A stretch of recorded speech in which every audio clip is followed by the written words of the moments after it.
electrolysis, my position is that any art is a result slash byproduct of a spiritual processes. Yes, I agree with that. I absolutely agree with that. Because, but yeah, I enjoyed hanging out. But gotta go. Thanks so much for stopping by, Sketch.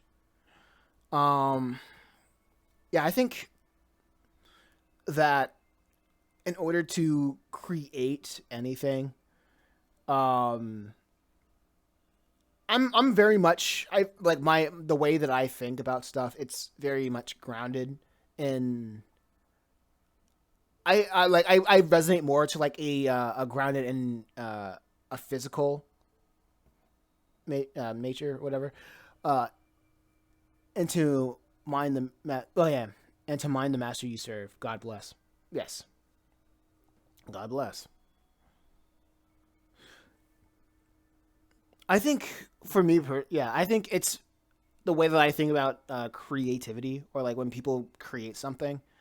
It it's very much a product of their.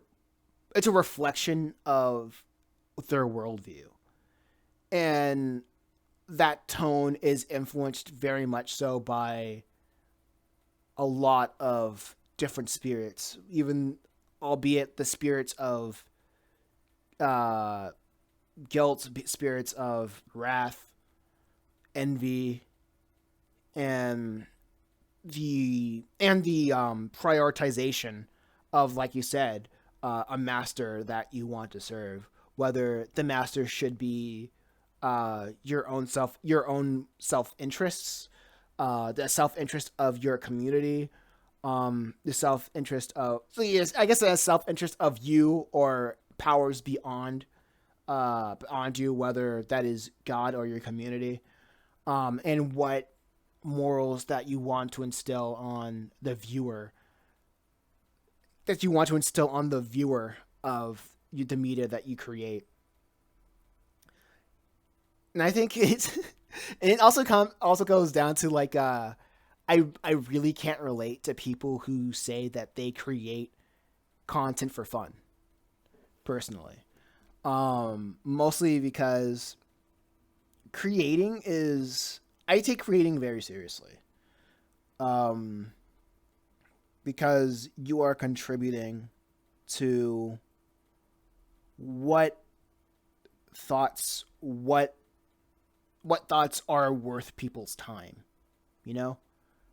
What should people spend their time and effort thinking about, or just putting a certain idea into the public consciousness that will potentially influence how people perceive the world. And I find that as very serious business. Is it fun? Yeah, there is a lot of fun to be had in creation. And I guess I shouldn't say that, but that's why I take it seriously. That's why I take making things seriously.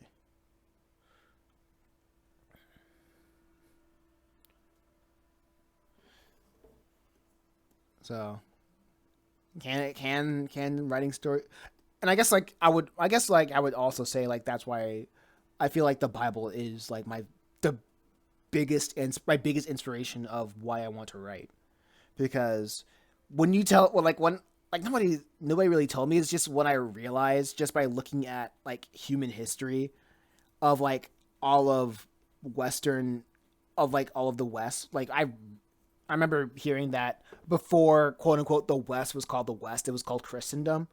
And just the whole idea that a collection of books that's formed the biblical canon has influenced the morality of entire nations is insane to me. It is the biggest way, it is a biggest example of storytelling separates humanity from other species. is the ability to tell a story. And the reason why a lot of people, even the reason why a lot of people um are able to remember songs and remember um stories and fairy tales just by ear is a lot of those stories have a core message to them that speaks true to the listener. And b the this whole sense of ringing true and repetition, because if it's true to life, you're going to see it everywhere, to the point where just hearing that story and giving that and having that ability of pattern recognition and seeing that pattern, or seeing that myth lived in reality so many times in repeating, it keeps it in the cultural zeitgeist. It keeps you remembering that story, and I think that's powerful. And I say the myth as in like the traditional sense of it, as in a story. It's a story that includes like supernatural beings that it essentially explains why we are in the position, or why do we face the problems that we face today.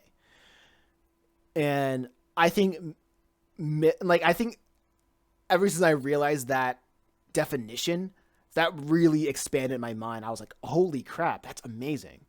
And I remember, and like once I realized that, I I had a vehement hatred for the neo atheist movement, like in the early 2010s, because I remember they were the main people, like the people that the leaders of the neo atheist movements back in the day were like the people that really wanted to conflate the idea of a myth being a lie, which is the furthest thing from the truth, almost the opposite. Like myths can be true, but myths are formula, or a formula of a story to inspires understanding, or just allows people to understand, explains the world in a way for more people to understand it. So, like, you don't need to have like 100% certainty of how things are made, but if you can explain it in a way that a child could understand it and remember it for the rest of his life, then you essentially did you I wouldn't say like the I have a lack of a better word, you did the impossible.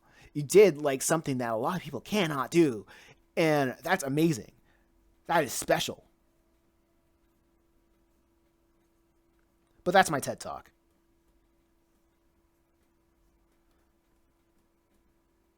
That's why I don't write for fun. That's why I take writing seriously.